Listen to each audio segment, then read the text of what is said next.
Well, hello, everyone. I am so excited about today being the first Friday of 2026. And come on in, I'm so excited. We've turned the corner. We've got a whole brand new year of learning and understanding and applying things that give us joy and in service to others. So I'm Leslie Flowers, and I'm your host. And this is the Think and Grow Rich time slot, which will start next week. So allow me to sing you in. I want to show you this one thing here. As you come in, let us know where you're calling in from. I know where most of you are, but I'm excited to see who's here from everywhere. So.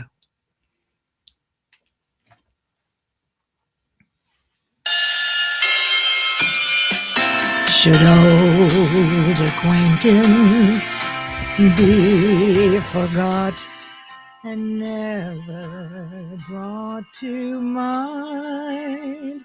Should old acquaintance be forgot and old lang syne?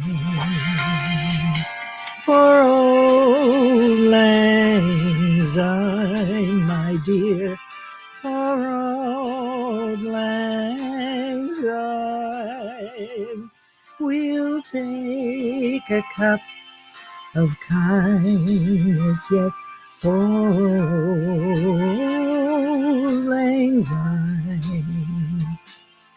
We too have run about the slopes and picked the daisies fine. We'll take a cup of kindness yet for old lang syne. Sing along with me.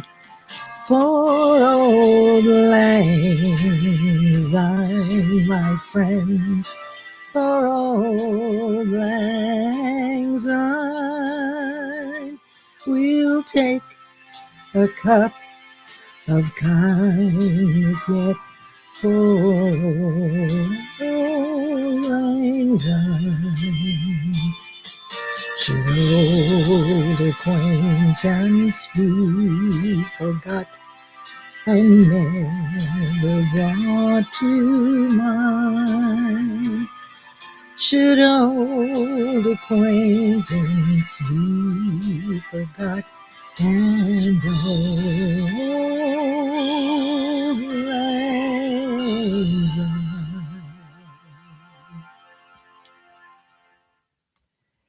And I thought it would be fun to see actually where that expression came from. So as you saw, and I'll turn off this banner now, but now when you're singing, let's see if I can turn it off. There we go. So happy Friday, everyone. I'm very excited about what we're doing here today. Very excited. So let me bring this up on the screen, and I want to take a look in the comments, and I will move this here. And we're going to look at something very exciting today. Image being a cybernetic system really kicked off in 1960 when Maxwell Maltz, and let me bring up the stuff on him, he was a surgeon and a scientist and a philosopher. And that is what makes PsychoCybernetics, written in 1960, so fascinating. He was a cosmetic reconstructive surgeon, got his medical degree from Columbia University. But first, let me take a look and see who's here on this wonderful Friday. All right. So John Werner is here from Chicago. Hello, John. So good to see you. Happy New Year. This will be fun, and it will be done in 45 minutes. This is from the vault, right? So my vault. I've been teaching the work that I'm sharing with you for almost 18 years now. And every week, every day, pretty much, without fail. So I've gone very deep and narrow into principles of success, universal laws, transmutation of radiant energy, alchemy, and particularly how our mind works, because thoughts are the basis for everything. What we're thinking, how frequently we think it, and the way we feel when we think it affects our body and our brain. People think that the brain does everything. Not at all. The brain is an organ or a switching station, electronic, if you will. But the mind is a cellular activity. It is what sets your vibration. And vibration, by now I'm betting you've heard, is what you attract to you matches your vibration. So once you understand them, they're not that complex, but unfortunately, or maybe fortunately, it's new. The whole idea of mind is relatively new. So when Maxwell Maltz came out with this, it was really amazing. And I'll tell you a little bit more about him in just a minute. And there, look there, there's Philip Ailes calling in from Jacksonville, Florida. Love your new picture, Philip. Wow. Right? Mark Thumar is here from India, so always glad to see you. Jenny is a new friend, and she's calling in from Phoenix, so it's a little early for you. You've noticed that this time slot is now 11 a.m. Eastern. Okay, makes it a little bit better for the people on the West Coast. It makes it a little worse for people in China. I'm sorry for my friends in China. And there is, hi there, 1 hour after. Oh, I'm not sure what you mean. Hi, Omar. Omar has fabulous, does Zoom party lives that are like Jeopardy. And then every Sunday at noon, he interviews people in a very unique way on, do we really know them? So I'm so glad you're here. Happy New Year. And there is my friend Ashif from Toronto. Hi, Ashif. I hope, did anybody sing? I've just been curious about what in the world are those words. And I just looked them up, because we have Google. I guess if it was Encyclopedia Britannica, I could have found it too. All right. So let's see who else is here. Cherito. From the Philippines. Okay. So that makes it nighttime for you, right? Is it like midnight? I think it is. Oh. Well, thank you for being here, Cherito. Cherito is wonderful. And Meryl Cass is here. Oh, you are? You're watching Guy Lombardo. Oh, how fun. How fun. Oh, what? It was a family tradition. Okay, got it. Got it. Yeah. And we've been singing this all our life, haven't we? I mean, we really have. But thanks for Robert Burns, the mighty Scot, who came up with words. I remember sitting on an airplane in England, sitting next to a man from Scotland. And we started to chat, but I didn't understand one word he said. Not even one. So needless to say, the conversation was limited, right? Oh my goodness. Thank you for being here, Meryl. And here's Kimberly Lechnick. She's calling from Chicago. It's been kind of chilly there.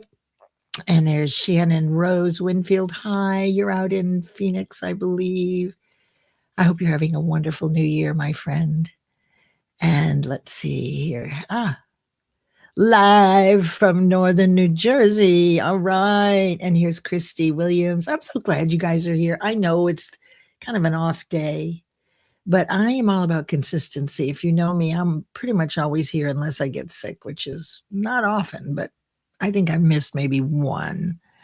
Hi, Christy. So good to see you, my good friend. Christy and I are part of the 2350 Network, which is an off-platform personal development group, which is marvelous.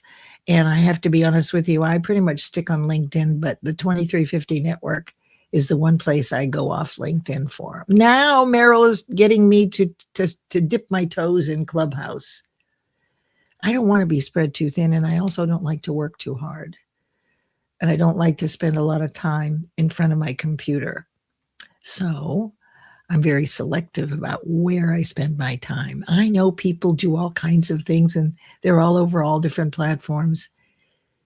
You guys know me. I'm here to share information that changed my life, has changed over 1,000 people's lives over 18 years. And once you get it, it's going to change your life too. And there is the most beautiful Linda Meyer. She is a recently certified coach.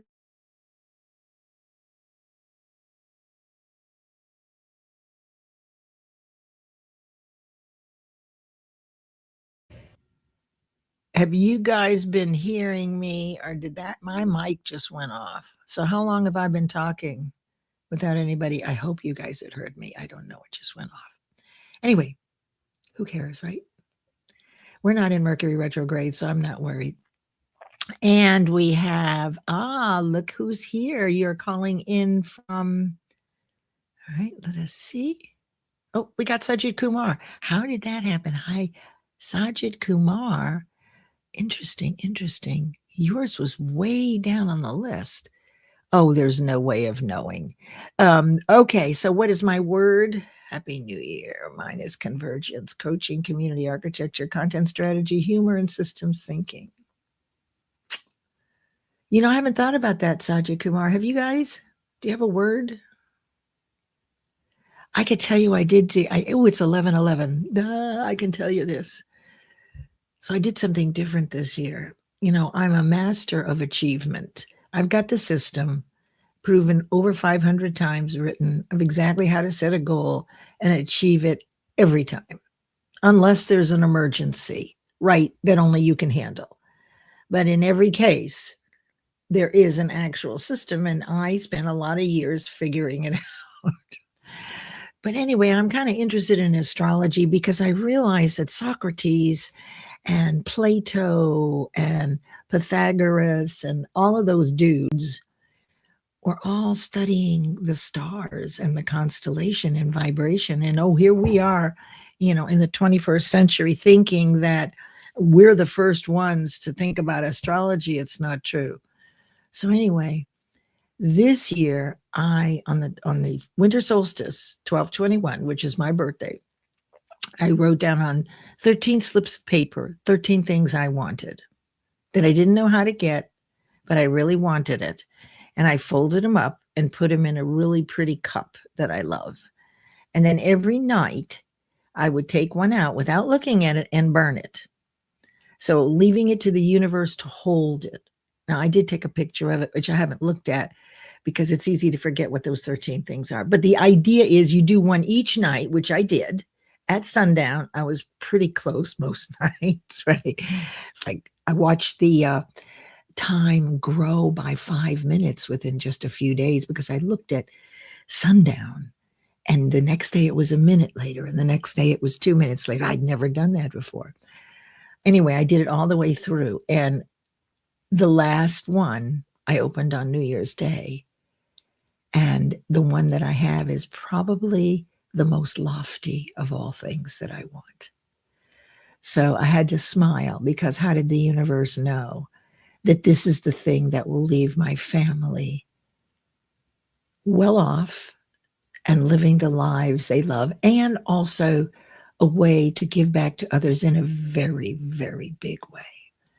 So that the last one that you open is the one that you work on all year. And this will take a year at least. I mean, if it comes in early, okay, but I will do this. So anyway, I'm so excited that you're all here. And that's a little kind of off the cuff. Sajid Kumar, recruiter in Toronto area. So glad that you're here, sir. And there's 𝗙𝗥𝗚. Hi, 𝗙𝗥𝗚. 𝗙𝗥𝗚 is studying heart math right now, and I'd love to have her on. I haven't reached out to her on Mind Over Matter Mondays because I love heart math, what little I know about it. So I'm so glad you're here. She's from Canada, or living in Canada. And let's see what you have to say here before we get into this. There you are. Oh, 𝗙𝗚𝙗𝗓 is here. Wonderful, wonderful, wonderful. Okay, and missionary, I'm not going to say it. I'm going to say Matthew out of respect. Okay, let's see. Who else am I missing here? I guess when I told that story, things got, oh, look, Lauren's here. Hi, Lauren. I know you're usually working. So glad you're here. Happy New Year, my friend. Lauren and I participated in an anthology by Guiding Brilliant Writers Publishing House that published in Thanksgiving. And it's all about people's legacy, the story that they want to be remembered for. That was a lot of fun. And you really meet a lot of good people. Ah, look at this. Yours is flow. I love that. Oh, and look, Kimberly's is expansion. Oh, convergence, flow, expansion. What else have we got? You know, I'm not sure what mine is, and I'm really glad that you asked that question, Sajid Kumar, because I don't know. What am I teaching you today? All right, well, we better get into it because now we only have a half hour. Oops. Thank you. Okay. I always start up my shows acknowledging you because we don't know how often people tell us how wonderful we are. This is who you are for me. And I'm so excited that you decided to trade now 30 more minutes of your time with me. And this is Inside the Vault. There's wonderful Jackie Hallberg, Monday nights, 9 o'clock, Just Jacks, and guests. It's live at 9 p.m. Eastern on Mondays. Phenomenal. Lots of wonderful folks here. All right. This is the Think and Grow Rich time slot, which will start next week, where we dig deeply into, let me just put this. I actually even made a little banner. Let's see if I can get this to work. Yeah, starting next week. See, I'm learning how to do all this stuff. Anyway, in this slot, I'm opening the vault. Now, for 18 years, I've been teaching not only the principles of success, but universal law, some quantum physics, some metaphysics, levels of awareness, the 7 universal laws, how alchemy, how to transmute ideas into physical form, what Merlin did. All of that in deep study. Now, I read a lot of books, but I've been around a long time. There came a time, and this was in 2007, late in the year, that I stopped jumping around from workshop to workshop, from discipline to discipline, from weekend intensives, running around the world, right, and doing things that are wonderful, but of which I was very good at all of them. But the one that had my heart was the principles of success. And through that, when that came along, I had already been in personal development quite a while. So we're in the vault. I did 65 12-week programs of the 8 essentials of performance and achievement. And I'm right now just doing this with you, for you, so that you will see that we're all teaching the same thing, but it shows up differently depending on our levels of awareness. And the more ways people articulate it for you moves you from confusion into clarity and raises your conscious awareness of your infinite potential. Okay, are you ready? Now I'm going to turn this off. All right, here we go. So exciting. Okay, so the first thing I want to do is tell you just a little bit more about, let's see, maybe I should make me smaller. No, I think you can read that. Okay, let me just tell you just a little bit more about Maxwell Maltz. Now, what he discovered, remember that he is a cosmetic and reconstructive surgeon. And he came up with 2 observations that sparked the book to be written in 1960. And I will tell you, I studied it and used it in 1970. So it was only 10 years that it came out. And it helped me with sales, understanding how people saw themselves.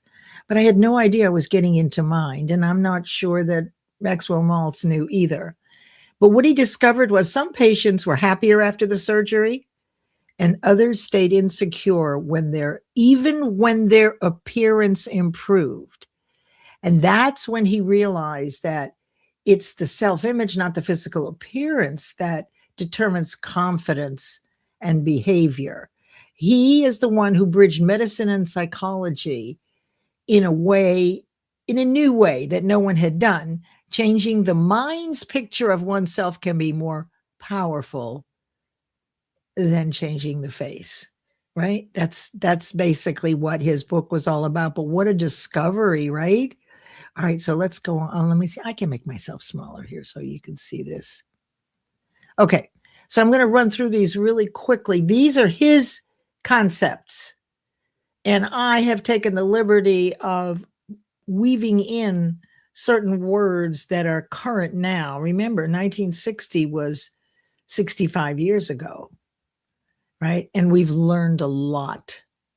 I mean, just think about all the people with degrees in neuro and psychologists and therapists that have no idea how the mind works. Not at all. They don't know. Everything is the brain, they say. Oh, the brain is responsible for everything. What if that's not true? Mind is a physical activity proven by scientists. Brain is an organ. They don't do the same thing. So I'm always asking people in neuro, well, tell me what mind is. Oh, well, they describe it in terms of the brain. So they don't know yet, and they're not interested yet. And when they get interested, I'll be here. And there are a few people out there.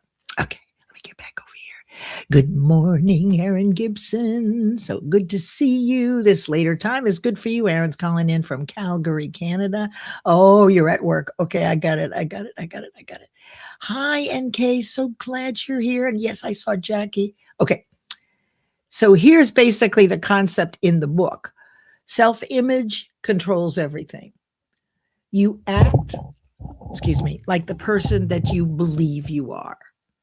Or better said, or another way of saying it is, you act like the person that you have perfect faith in your belief in who you are. So if you change your inner picture of yourself, your behavior will naturally follow. Also, he points out that your mind works like a goal-seeking machine. He compared it to a guided missile. Give it a target, and it adjusts automatically. And points out that clear goals, which you've heard me say ad nauseum, one clear goal is going to give you clearer action. He also talked about imagination being more powerful than willpower. Your subconscious mind affects your nervous system. Again, mind is a physical activity that occurs in every cell. So your nervous system is affected by what you're thinking. You can be in anxiety, or you can be peace and calm, right? You get to choose the thought, right? And it's really your thoughts that rewire your brain. It's not your brain that rewires your thoughts. It's the reverse. But anyway, you'll have to figure that one out for yourself or practice it yourself. Also, you can write new beliefs that outweigh the old ones. That's how powerful our mind is. And then we want happiness, which is a choice. You don't wait for it to come to you. You choose either you're going to be happy or you're not going to be happy. You either think happy thoughts and find the good and the lesson in the mistake, or you don't. We all can do this. The question is how long does it take us to realize, oh, well, I stumbled, and what was the lesson, and then I can move on? Does it take weeks, months? How long do we lament when we lose a job? Right? Weeks, months? Or is it that same day when you realize, oh, this is a new opportunity. There's somebody out there looking for how good I am at what I do. And if I'm still at this old place, I can't be there. So when the hammer comes down, it is the biggest gift you've ever had. I promise you.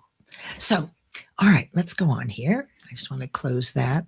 So we went through all of these, actually. I went through all of them. Okay, so mind manages self-image. Self-image controls everything. Visualization works like a goal-setting machine. Imagination is more powerful than willpower. And you can write new beliefs. Happiness is a choice. Pretty much what we all teach, right? I mean, in whatever discipline or vehicle we're using, wherever we are in our studies and our level of expertise, people who don't know what we know, right, need to hear this so that then they do know it while you're learning from other people. Oh, look, Leigh Scheidel is here. Hi, Leigh. Happy New Year. I'm so glad Yes, NK, be happy by choice. Just choose happiness. You know, I was married for over 33 years. Everything wasn't perfect, right? But I remember in the most disgruntled times, I would say, choose it the way it is and the way it isn't, because that is what we do when we marry or when we engage in a partnership. When you choose the way it is, and even the bad times the way it isn't, it's not a trigger. There's no anxiety. It's objective and responsive. You're thinking rather than reacting emotionally. Yeah, look at this. Yep, that's exactly right. Well, at least it's to change the way you look at things. The things you look at change. Basically, that's it. Every life, every one of your lives is unique to the next. The way you see the world and operate in the world is like no other. And your perspective is always changing and growing with new information. Your views on things are changing right now as I'm sharing this with you. And that's a good thing. Anything that doesn't resonate with you, let it go. So this is the basic tenets. So let me go on here because we got time. I did want to let you know about him. I used him as being a top sale. Use this book along with others to be a top salesperson in 1970 and 71 in San Francisco for a chain of figure salons. My boss was a PhD in psychology. She had us read this and The Secrets of Closing Sales by Roth. And oh my God, did we make money that year, right? Because I just ate this stuff up and I'm still doing it. All right. Self-image, what you believe or have faith in who you are, your image, your concept of yourself. I'm learning about identity. It's the way you see yourself. Works like autopilot. So for example, with autopilot, you're leaving New York and you reach a certain speed and you're on autopilot. And then there's a storm. And the storm upsets the autopilot. So it's on manual now, right? And then when the storm subsides, autopilot returns. And you guys who know mechanical engineering, do not laugh when I share this stuff, okay? It's the best I can do so far. And then you're right back on autopilot. But there was a disruptor in the middle of this. And then you go back onto autopilot. Okay, so that's an example of how your self-image works. Now, let me show you something else. Okay, now this is an example of a child. I think I can even make this bigger. I don't know if I can make me smaller and it bigger. Let's see. No, that doesn't do it. Oh gosh, I guess I can take that off. All right, so let's do this for this one. Okay, so this is self-image in a student, a child, right? So the story goes, and by the way, I did this clip art 15 years ago. Okay, so you can see that it's clip art, right? Oh, I was so cool with it, right? Okay, so Johnny has always been a C student. And he's a nice kid. Everybody likes him. He's always been a C student. And because he wasn't in any trouble and he got along great, that was okay. That's how he knew himself. I am a C student. I am a nice, kind person, right? But I'm a C student. Now he's getting ready to get into middle school and high school. And all of a sudden, his parents want him to go to college. They start thinking about this. But, you know, with a C level grades, you're not going to get in. So he's ready to study and he dreams of A's. He wants to go to college. And his parents even bribe him in a way and say, look, if you will really increase your grades, and they inspire him, we're going to get you this fabulous new car, right? I mean, lots of incentive and inspiration. This is the storm, right? Okay. And for a while, he does very well. But then autopilot comes back in. So the set point for A's needed more time. These things take time and intentional thinking to change the set point of your self-image. It wasn't long enough for him to change his belief and develop perfect faith in it. You see, faith comes in 3 layers. Perfect faith in yourself, in your ability, in your deservability, in God, whatever it is. When you have perfect faith, you know that you know that you know it. It starts out at expectation. Well, I'll give it a whirl. And then as you work on this, you continue for A's, whatever it is, the discipline to become better and better at what you do. There comes a time when you now begin to believe it because you've seen some signs that it looks like it's going to work, and it's not coincidence. But that's belief, but it's still not faith. That's the point most people stop at with habit. When you get to the belief stage, but you're still in the disruption, you have not changed the set point. When you complete the goal or whatever it is you're working on, that you actually start seeing A's, that's when you have perfect faith and you've evoked a change or an evolution of your self-image. And maybe this is the shedding of the old ego. I don't know. Let me show you something else. Okay, I went and got this, so don't laugh. But those pictures are kind of funny, right? So I asked AI, show me a cybernetic system. And so I got this. Let's see. Yeah, there we go. Which is, it's basically what you're going to see in a minute, which is for at a furnace, there's a sensor. Okay. And so there's a setting for the sensor to get to be at a certain point. And then there's a comparator, which looks at the actual temperature versus the set point you've set, 70 degrees, 68 degrees. Okay, I can hear the laughter. And then the controller determines what to do.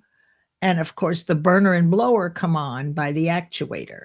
The heat is added, the temperature changes, and the set point is reached. But here's another way to look at it. This is what AI told me, okay? Because I wanted to see logically, what is the flow? Because here it is. Here. No, that isn't what I wanted to do. There we go. So this is kind of comparing to little Johnny. Okay, so little Johnny is the C student who wants to go to college and has all these incentives, but he didn't stick with it long enough. The incentive, he wasn't compelled enough. He wasn't in desire long enough to change the set point. So this is another kind of really old rendition. So Johnny says, I'm not smart. I'm a C student. And the thermostat is set at 70.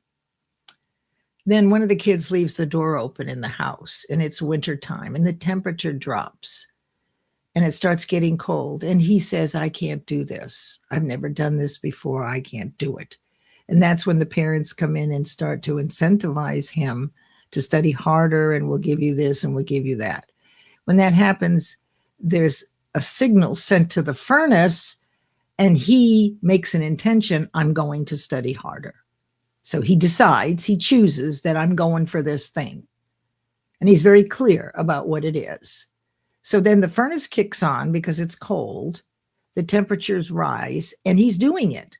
He is getting some A's. He absolutely is. Then the temperature is restored to 70 degrees. And he went back to his C's and he said, I knew I couldn't do it. The original set point is held. The furnace shuts off. I am not smart. I'm a C student. Let me look at the quote, your comments. Okay, so I'm going to take a breath here. I have one more thing to show you, and we're right on time, so this is really good. All right, so let's go back here. Love has calmed my inner child. Oh, that's very sweet. Oh, I'm sorry. Oh, so LinkedIn isn't playing nice, so you're over on YouTube. Awesome. Awesome. We can always do that for sure, right? I love that. Thank you, Islam. I got your message. Happy New Year to you and to everyone. Hey, Rosa, you made it. I'm so glad to see you. Okay. Any questions? Observations? Okay. You love, what is this? Versus the brain. Yeah. And it's new. Like it's 60. Well, let's see. Let me think.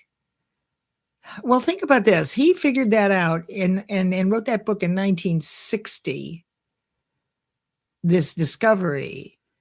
But, there was plenty more going on right around 1900 with Thomas Troward, who at that time was the head of mental science. And his only student was a woman. And I've talked about her before. Her name was Genevieve Behrend. She wrote Your Invisible Power in 1929, maybe 1927. She's the queen of visualization.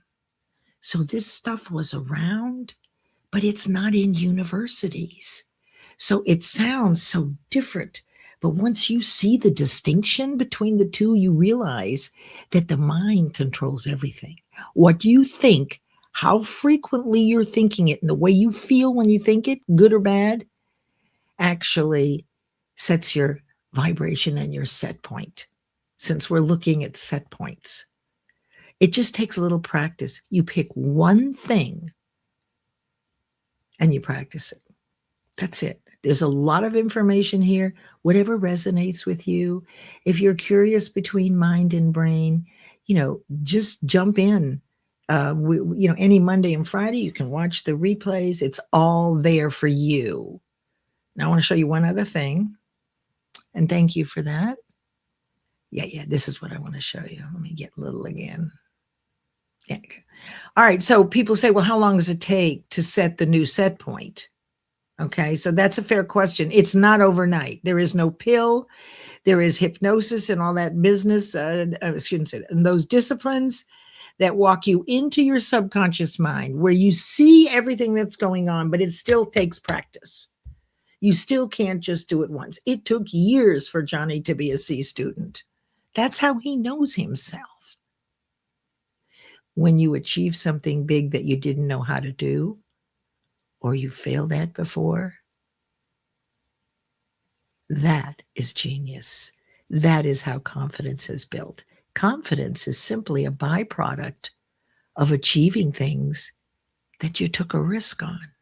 When you achieve something you've never done before or you failed at, it means a lot to you. You've disproven the old belief that you failed because you did fail. But now you have a different viewpoint of your self-image and who you are because you know you can do this. That builds confidence, and it's a muscle that grows in direct proportion to its use. So it's important to achieve all your goals as consistently as possible. Otherwise, you're going to achieve one, then you're not, then you are, then you aren't. That doesn't build momentum. So there's a way to do this. You just have to be curious. So here's the thing. You can build perfect faith and change the set point in 12 weeks. That's exactly what I've been doing. I did this with a woman about 4 or 5 years ago, one of my clients who was afraid to speak on stage, really nervous, knew her stuff, and wanted to do a live.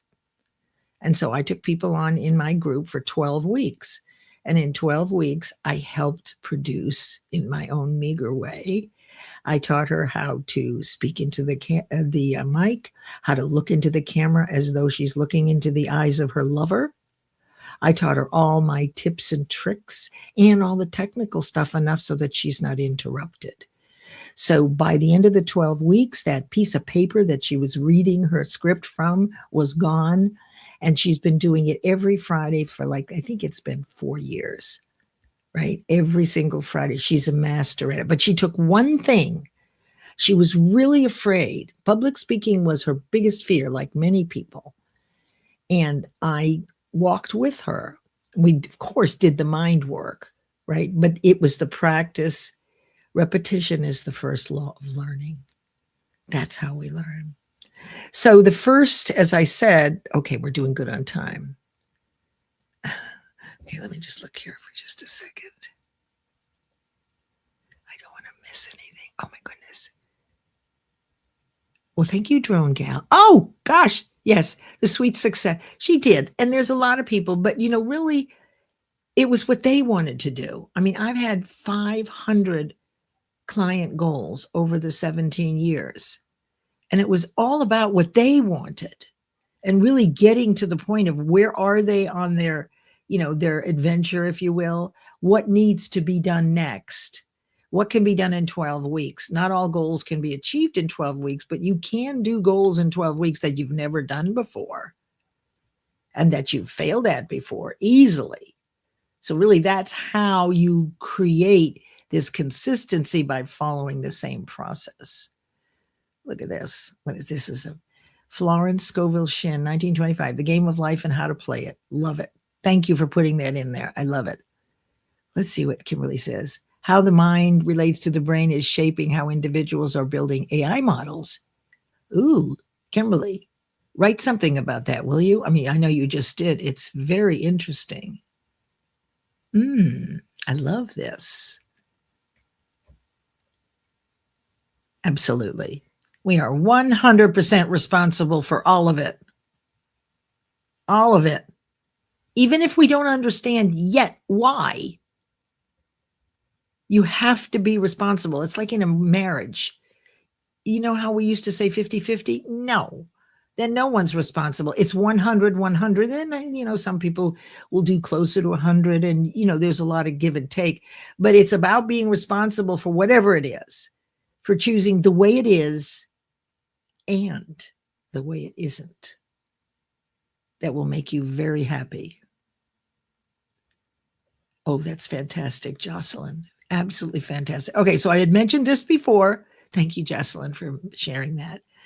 In 12 weeks, you start off with to build perfect faith and change the set point in yourself. That's the minimum time. And it's about a halfway through where you hit habit. And habits don't always stick.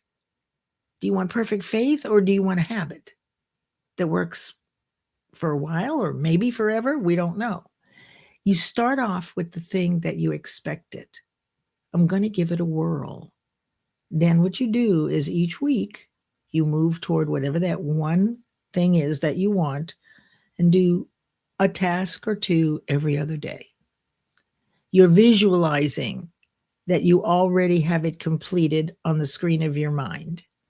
The image that you bring up has a vibration attached to it. So if the universe is going to give you what you want, you're going to manifest the thing that you want, the universe will match your vibration.